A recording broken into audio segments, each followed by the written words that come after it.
hemos estado tan conectados, nunca nos hemos sentido tan solos. Esta es quizá una de mis mayores preocupaciones, la sensación creciente del ser humano de sentirse solo.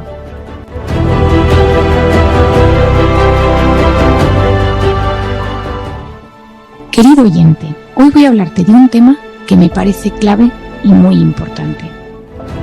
Hoy voy a hablarte de la soledad.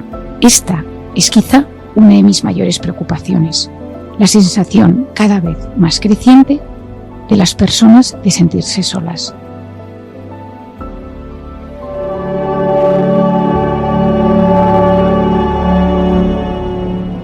Cada vez existen más factores que nos conducen por una pendiente deslizante hacia ese estado de desierto social, donde uno se ve apartado y desconectado de los demás. Pensemos, si no, en el efecto que producen en nosotros la tecnología, la disminución de la natalidad, el envejecimiento de la población, los horarios disparatados, la epidemia de rupturas de pareja, en pleno 2023, todo aquello de lo que hemos derivado de la pandemia. Sentirse querido, sentirse acompañado y aceptado, mejora la autoestima y la seguridad en uno mismo. Influye en nuestra psicología y que las relaciones sanas curan y alivian la peor de las heridas. Si has leído Encuentra tu persona vitamina, sabes a qué me refiero. Por el contrario, cuando uno se siente solo de forma sostenida en el tiempo, esto nos perjudica enormemente a nivel físico y psicológico. Por un lado, la soledad acompaña múltiples enfermedades autoinmunes, inflamatorias, crónicas, neurológicas, oncológicas y, por supuesto, psiquiátricas. Y también tienes que saber que la soledad es un factor de riesgo importante que incrementa el riesgo de padecer depresión, ansiedad, insomnio y numerosas enfermedades físicas. Hay muchos estudios publicados a día de hoy sobre el efecto de la soledad en la salud física y psicológica. Uno de los estudios más relevantes hasta la fecha sobre el tema de la soledad lo publicó la doctora Julianne Holt-Lunstad en la revista PLOS Medicine en julio del 2017.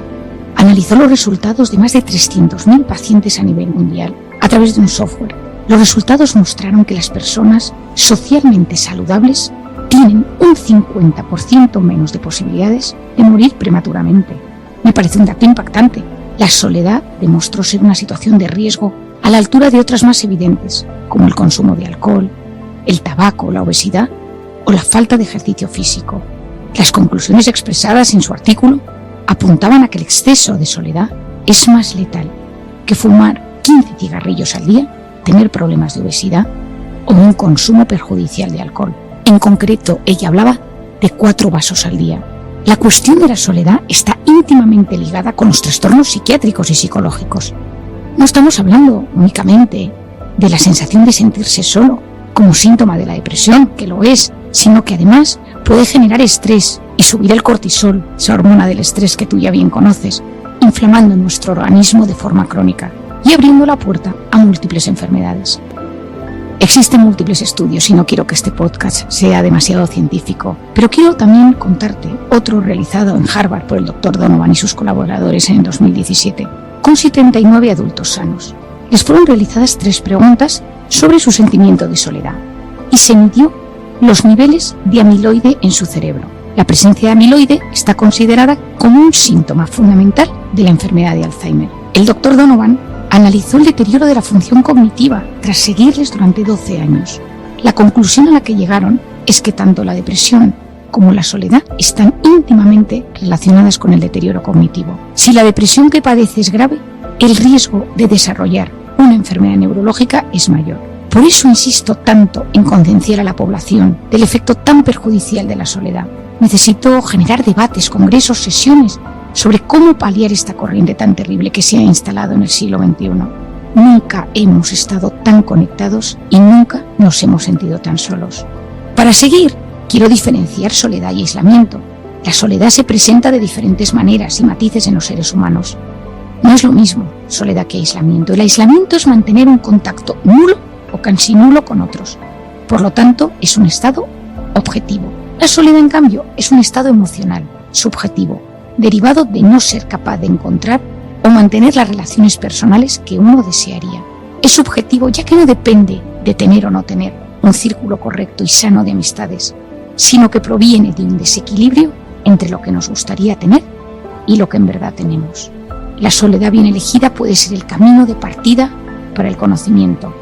El frenar, parar, cortar con el cúmulo de estímulos externos, donde puede existir un exceso de ruidos emocionales y sociales, ayuda a frenar esa intoxicación de cortisol, donde se encuentra inmersa gran parte de la sociedad.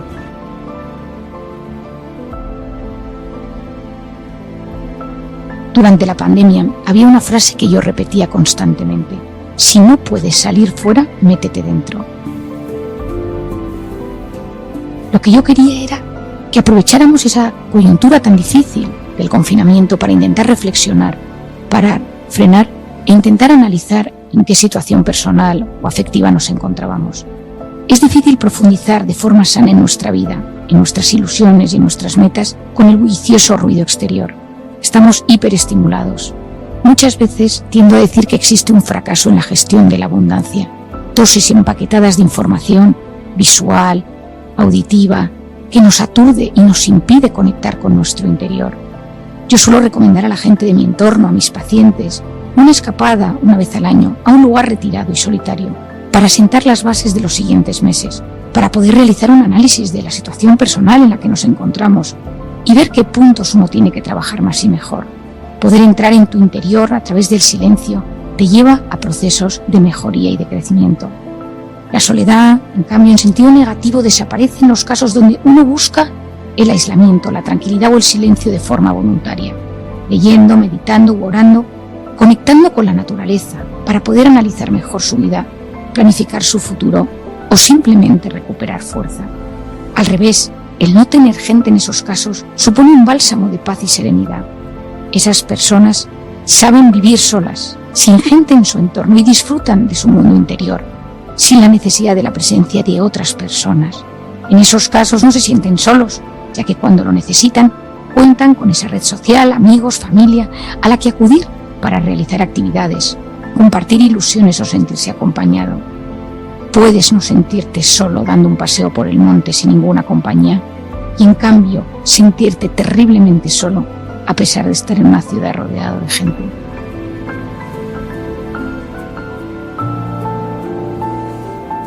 Querido amigo, si mientras me escuchas te detienes un instante y piensas en algún momento donde te has sentido solo de verdad, con una enorme sensación de vacío, ¿sabes a qué me refiero? Es no tener a nadie a quien agarrarte cuando lo necesitas. Todos tenemos cierto miedo a la soledad impuesta.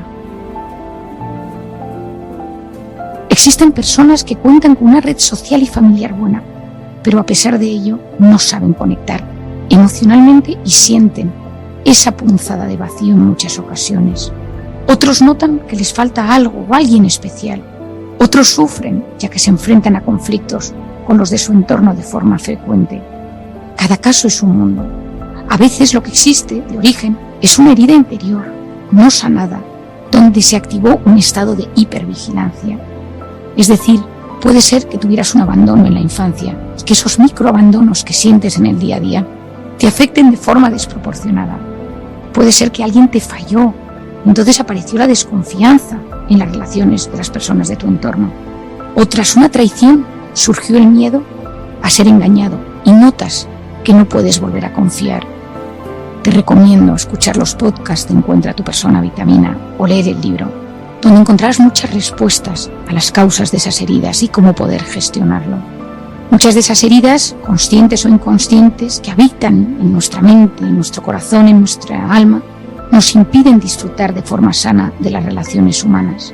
Ser capaz de diagnosticarlo, de analizarlo y de enfrentarte a ello puede ser el primer paso para paliar esa angustia y sensación de ausencia social. Recuerdo un día a Paula, una paciente que vino a verme a la consulta. Tiene 36 años y me dice: Marian, desde hace tiempo noto que me falta algo en mi vida para ser feliz. Paula es la pequeña de 2 hermanos, con los que tiene una relación excelente. Sus 2 hermanos están casados y tiene varios sobrinos a los que cuida y atiende en muchas ocasiones. Ella me dice: Marian, yo es que tengo muchísimos amigos en el trabajo. Juego al tenis, me encanta hacer excursiones, voy en bici, tengo planes y siempre tengo capacidad de organizar alguna actividad con amigos. Sé que desde fuera parece que lo tengo todo cubierto, pero me da vergüenza decirlo. Me siento muchísimas veces sola y a veces lo que creo es que deseo tener pareja. Y yo le pregunté, ¿y por qué te avergüenzas de querer tener pareja? Marian, hoy en día da la sensación de que ser libre es sinónimo de felicidad. Yo tengo cubierta mi parte social desde muchos ángulos, pero echo en falta la cercanía y la intimidad que te aporta tener pareja. Tengo buen trabajo, tengo salud, pero me falta algo y me siento muy sola. Hay momentos en los que no soporto ese vacío. No quiero convertirme en una mujer obsesionada con encontrar a alguien, pero no puedo evitar desearlo en algunos momentos con todas mis fuerzas. Me da vergüenza decirlo, Marian, pero me siento sola. Y en esos instantes en casa, cuando mis amigos o mi familia o mis sobrinos se van, me digo, ¿qué tengo yo para que nadie se ha fijado en mí? ¿Será un problema mío? Mis padres a veces, con cariño, me dicen que soy demasiado exigente. Quizás sea cierto, pero tengo que cambiar. ¿Es realmente mi culpa? ¿Debo sentirme culpable por notarme sola?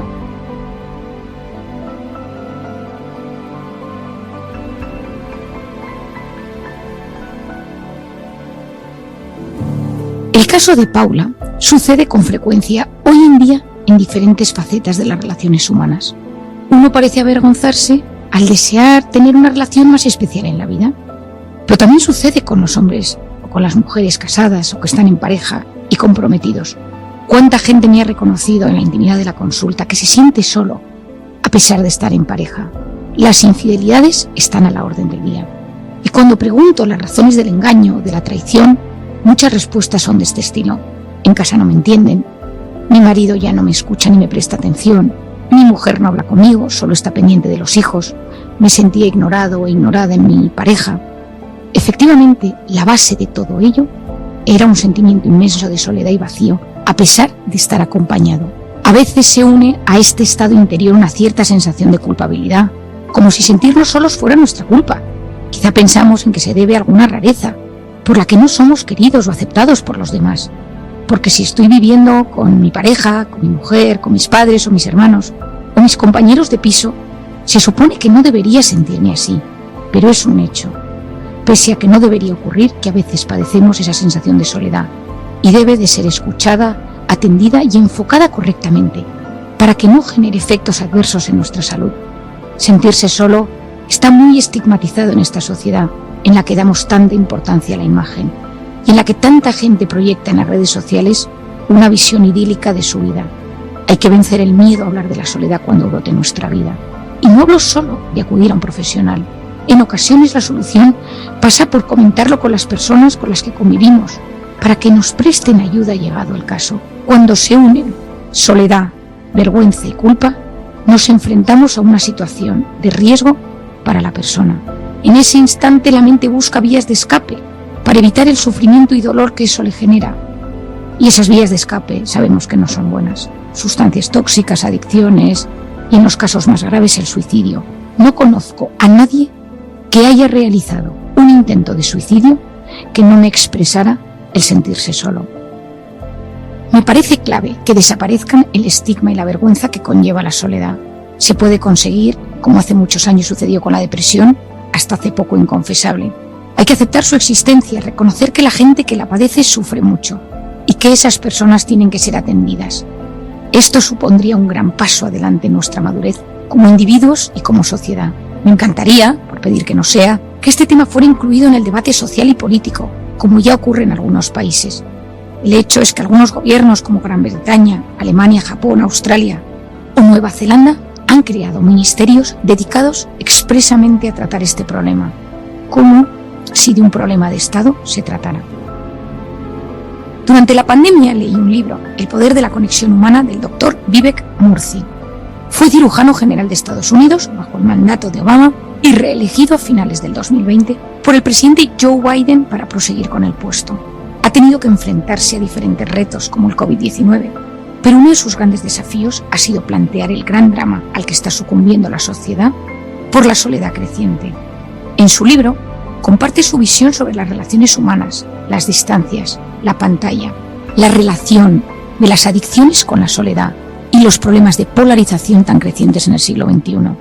Me impresionó muchísimo su libro y su visión, ya que expresa desde su lugar como médico, con responsabilidad política, su preocupación sobre este asunto. Te recomiendo su lectura si te interesa profundizar sobre este asunto, ya que está enfocado desde todos los puntos de vista: médico, social, estadístico, político y educativo. Buceando en sus páginas me sorprendió leer anécdotas que me han recordado a palabras que he escuchado decenas o cientos de veces a mi padre en consulta. El doctor Murthy comenta cómo muchos pacientes que acudían a su consulta padecían lo que él denomina hambre de compañía. Mi padre lo llama el síndrome de la vida vacía. Los dos expresan lo mismo, esa sensación o estado de falta de alguien. Cómo esa sensación genera un dolor inmenso de vacío social y afectivo. De hecho, mientras grabo este podcast me acuerdo que durante la carrera, en muchas ocasiones, acudí a aprender con mi padre en su consulta. Me encantaba, y lo sigo haciendo cuando puedo, sentarme a su lado y observar cómo trata a sus pacientes, cómo les explica su situación y cómo lucha y batalla por sacar adelante a cada uno de ellos. Desde joven siempre me sorprendió su enorme interés a lo que él denomina la socioterapia. Es una pata de su tratamiento que yo también la incluyo en mis terapias.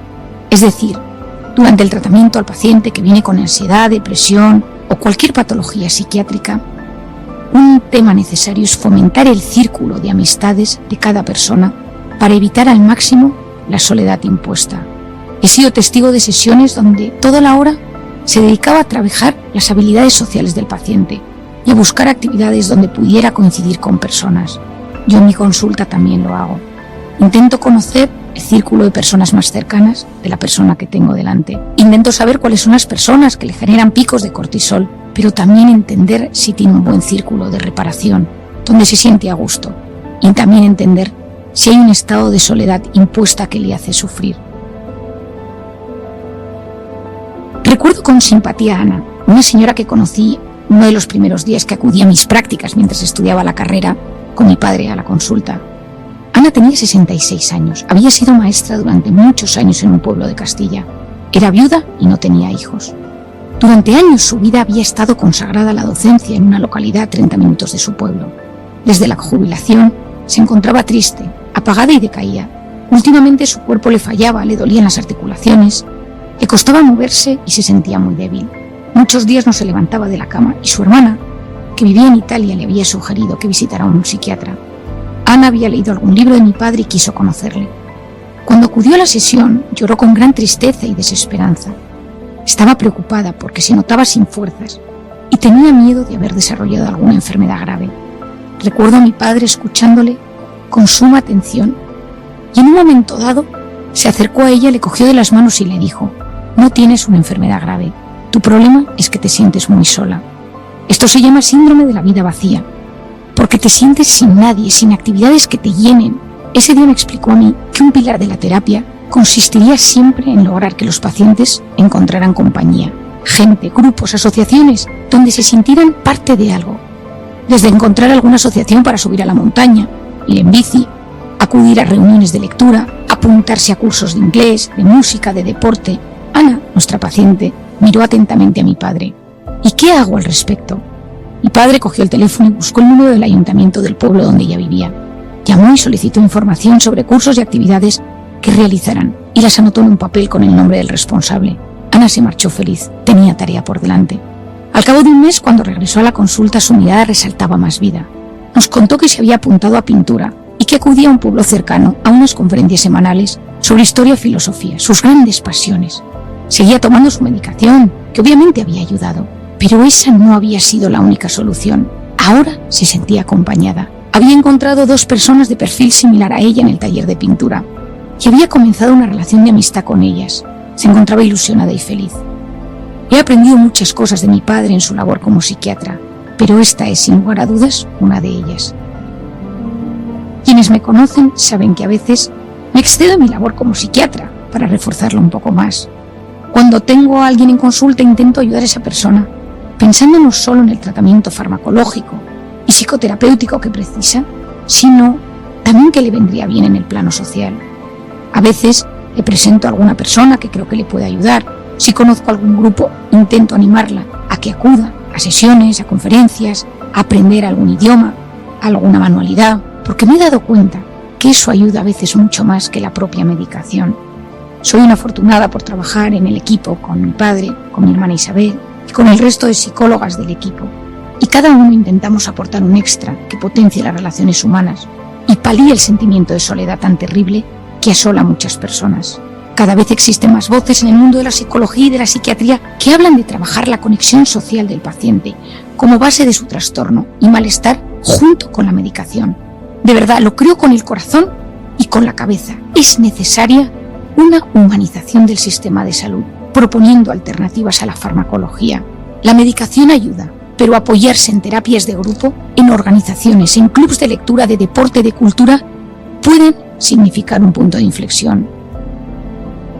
La carrera de medicina lleva siglos orientada a que los futuros médicos estudien y conozcan con la mayor precisión posible el cuerpo, sus síntomas y los posibles tratamientos.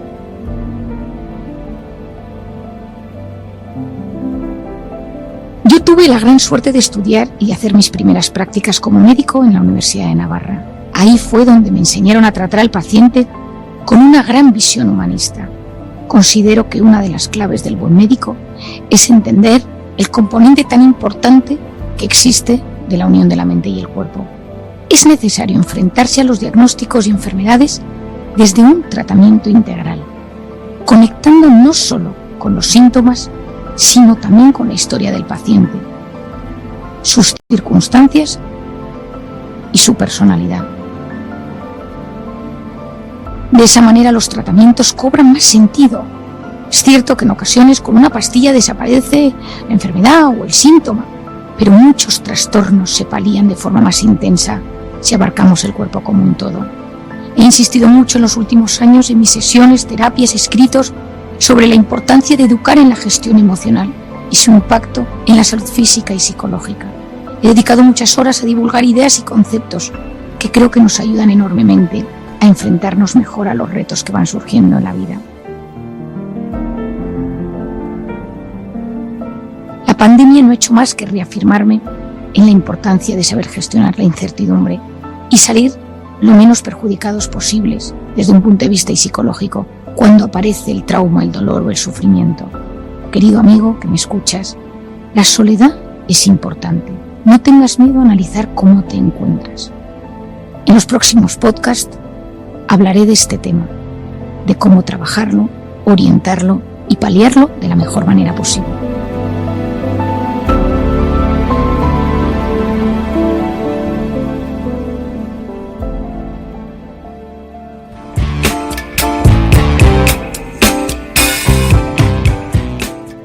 Quien se traga las emociones se ahoga. Ya lo dice un refrán español. Quien mucho traga, al final se ahoga. Hemos ido descubriendo la importancia que tienen los pensamientos y emociones en nuestra salud y en nuestra conducta. Veamos un ejemplo concreto. Si alguien te dice, por ejemplo, vas horriblemente vestida, puedes reaccionar de diferentes maneras. La primera es que tú digas, pues tú sí que eres horrible. La segunda es que te lo tragues por dentro y te quedes dándole vueltas por la tarde o por la noche, un poco angustiado por ese ataque que has recibido. La tercera es ignorarlo, como si no lo hubieras escuchado. Y la cuarta es responder algo tipo, pues a mí me gusta, siempre he tenido gustos originales y distintos. Cada respuesta tiene un impacto diferente en el cuerpo, en cada célula y en la mente. En el primer caso, cuando uno responde de forma impulsiva, directa o un poco agresiva, quizá parece que el organismo se altera, pero acabó perdiendo amigos y rompiendo y dificultando las relaciones personales. La segunda y la tercera, donde bloqueo, me enferman. Estoy silenciando y bloqueando emociones negativas y eso tiene repercusión sobre mi salud física y psicológica. La última respuesta es la más sana. No siempre es posible actuar y responder de la mejor manera posible. A veces la propia personalidad o las circunstancias nos hacen actuar de la forma inesperada o inadecuada y solo somos conscientes de ello tiempo después. Muchos han vivido en una sociedad que les ha incitado a bloquear o anular las emociones. Esto se debe a que parece que sentir o emocionarse es un signo de debilidad o de falta de fortaleza. Incluso en ocasiones parece que resulta inadecuado y poco apropiado expresar lo que uno siente, sobre todo si tiene un componente emotivo. Los que nos dedicamos al mundo de la mente y de las emociones sabemos que reprimir una emoción equivale a no aceptarla. Se quedan encajadas y enquistadas en el subconsciente. Lo lógico es que afloren de una u otra manera en nuestra vida, perturbando entonces profundamente nuestro equilibrio. Esto sucede muchas veces en las relaciones de las mujeres con sus madres o durante su infancia, que se quedan embarazadas sin tener un bebé. Los embarazos, los partos y los pospartos son momentos de enorme vulnerabilidad a emociones reprimidas. Si uno guarda lo que siente por miedo a lo que piensan los demás, por temor a quedar en ridículo o por incapacidad para expresarlo, eso termina causando un daño. Las emociones se acumulan y nos perjudican. Son como sombras que perturban nuestro cuerpo y nuestra mente. Aprende a expresar tus emociones. Cuando uno no es capaz de hacerlo, a veces espera que sea la otra persona la que se dé cuenta del daño cometido. La realidad es que la mayoría de las veces los que juzgan, critican o hieren no lo hacen con maldad. Incluso ignoran el daño que causan a otros. Existen personas que disfrutan ofendiendo y agraviando a otros, pero son los menos. En estos casos hablamos, por ejemplo, de personas con trastornos de personalidad severos. Por otro lado, existen personas con alta sensibilidad y vulnerabilidad a los comentarios y actos de otros. Poseen una piel psicológica excesivamente fina y hay que tratarlas con esmero porque a la mínima se sienten ofendidos. Si no expresamos cómo nos sentimos, existe una gran probabilidad de que la persona que tengamos enfrente no sea consciente del daño que nos causa. Las mujeres en general somos más sensibles que los hombres y al darle a todo más vueltas sufrimos más, con el agravante de que en muchos casos nuestras parejas, por falta de tiempo, atención, aptitud o todas ellas unidas, no saben leer los sutiles signos externos con los que a veces intentamos comunicarnos. Los hombres suelen ser menos emotivos y más prácticos. Es cierto que toda etiqueta es un reduccionismo, pero suele suceder así. ¿Y qué pasa entonces con esas emociones reprimidas? Vuelven por la puerta de atrás en algún momento en forma de enfermedades físicas o psicológicas. Consideramos personas neuróticas aquellas que al no haber sido capaces de manejar sus emociones de forma sana, se quedan enquistadas en el pasado. Se machacan por eventos, pensamientos, sentimientos no superados o mal digeridos y eso transforma su carácter en algo enfermizo y desgastante. Mucha gente no entiende que llorar es algo muy positivo en algunas circunstancias. Es decir, nosotros somos la única especie que lloramos por motivos emocionales. Cuando alguien observa a otro llorar es frecuente que se activen en el interior del observador emociones o conductas prosociales que le llevan a empatizar con él. Por lo tanto, cabe pensar que en algún momento de la historia, en la evolución del Homo sapiens, las lágrimas se transformaron en una forma de expresión del estado emocional de la mente. El cuerpo produce más de 100 litros de llanto al año de media. Si pensamos en todas esas personas que no recuerdan la última vez que lloraron, existen para compensar a otros que lloran litros y litros de lágrimas. Existen 3 tipos de lágrimas: las basales, que mantienen la hidratación del ojo. Luego existen las protectoras, que brotan ante agresiones físicas, motas de polvo o gases, y luego las emocionales. Y ese llanto de tipo emocional se activa cuando el organismo percibe un estado de alerta, de tristeza, de angustia, de peligro, y envía las lágrimas a los ojos como reacción ante ello. De igual modo se produce un aumento del ritmo cardíaco y un sonrojo de las mejillas. William Frey, el investigador, estudió hace unos años el componente bioquímico de la lágrima tras llorar de forma intensa por angustia o tristeza. ¿Y sabéis lo que encontró? Niveles elevados de cortisol. Esta es la razón por la cual, tras un ejercicio de llanto, uno se siente liberado, descarga tensión y desasosiego al deshacerse de cantidades importantes de cortisol. ¿Qué pasa si bloqueamos las principales emociones? Cuando las emociones se transforman en enfermedades físicas, estamos ante lo que se denomina enfermedad psicosomática. Psique, mente, soma, cuerpo. Una enfermedad psicosomática es una afección que se origina en la mente, pero desarrolla sus efectos en el cuerpo. Cuando una persona pasa por una situación de vergüenza o de bochorno, se enrojecen sus mejillas. Es un acto involuntario y no se puede alterar de forma consciente. En una discusión entre 2 personas, puede subir la presión arterial. Antes de una conferencia, un examen, una exposición, uno puede sentir taquicardia o hiperhidrosis, eso es sudar en exceso. La gente que sufre de estrés crónico, ansiedad o depresión, en un porcentaje alto padece síntomas físicos, migrañas, dolores de espalda, contracturas, alteraciones gastrointestinales o vértigo, mareos, hormigueos. El problema surge cuando la enfermedad que se instala en el cuerpo es de mayor gravedad, desde gastritis, úlceras, enfermedades neurológicas o oncológicas. No olvidemos algo muy importante. Mucho antes de enfermar, el cuerpo nos ha ido mandando señales de alerta en forma de molestias, debilidad o dolencias. La enfermedad en estos casos es un mensaje que nos envía el cuerpo que no cesa de comunicarse con nosotros ansiando lograr el equilibrio y la paz. Al vivir en la era de la velocidad y de las prisas, donde todo se desarrolla a un ritmo tan intenso, no conectamos con nuestro interior y no sabemos o no podemos dar voz a esos síntomas que nos están alertando de que algo no funciona. Esos indicadores son fundamentales para evitar la enfermedad o al menos frenar el empeoramiento de los síntomas. El cuerpo posee una doble función. Por un lado, escucha todo lo que dice nuestra mente y por otro lado nos habla a través de dolores, molestias, inquietudes o trastornos. Yo suelo decir que la ansiedad es la fiebre de la mente y del alma y que nos avisa de que el entorno es hostil o que estamos sometiendo al organismo a un exceso de actividades, emociones o situaciones con las que no puede lidiar. Por lo tanto, esos procesos de molestias o dolores, cada uno conoce los suyos, nos piden a gritos que tomemos conciencia de lo que nos está perjudicando. de lo que está suponiendo una amenaza o de algo que resulta un exceso para el cuerpo y para la mente. Por tanto, ignorar las señales es el primer paso hacia la debilidad y el desequilibrio de nuestra salud. Quiero darte, para terminar, unas pautas sencillas para gestionar de forma correcta tus emociones. La primera es conocerse. Aprende a conocer qué te perturba. Cuando alguien bloquea sus emociones desde siempre, será más difícil profundizar en el origen de ciertos problemas. En cualquier caso, inténtalo, lee y acude a personas que puedan ayudarte. Es imprescindible dar el primer paso. Lo segundo, identifica tus emociones. Pon nombre a lo que sientes. No es lo mismo rabia que rencor, alegría que emoción. Intenta ser realista, no maximices tus emociones perjudiciales. Este análisis te va a ayudar muchísimo a mejorar cómo te sientes. El tercero, busca ser asertivo. Di lo que piensas sin herir. No silencies todas tus emociones, habla con alguien que te genere confianza. Aprende a expresarte, pero cuidado al hacerlo con abrir puertas que no seas capaz de cerrar. Ve poco a poco. El desahogo tiene que permitir recuperar la paz y el equilibrio interior. Cuarto, no tengas miedo a convertirte en tu mejor versión.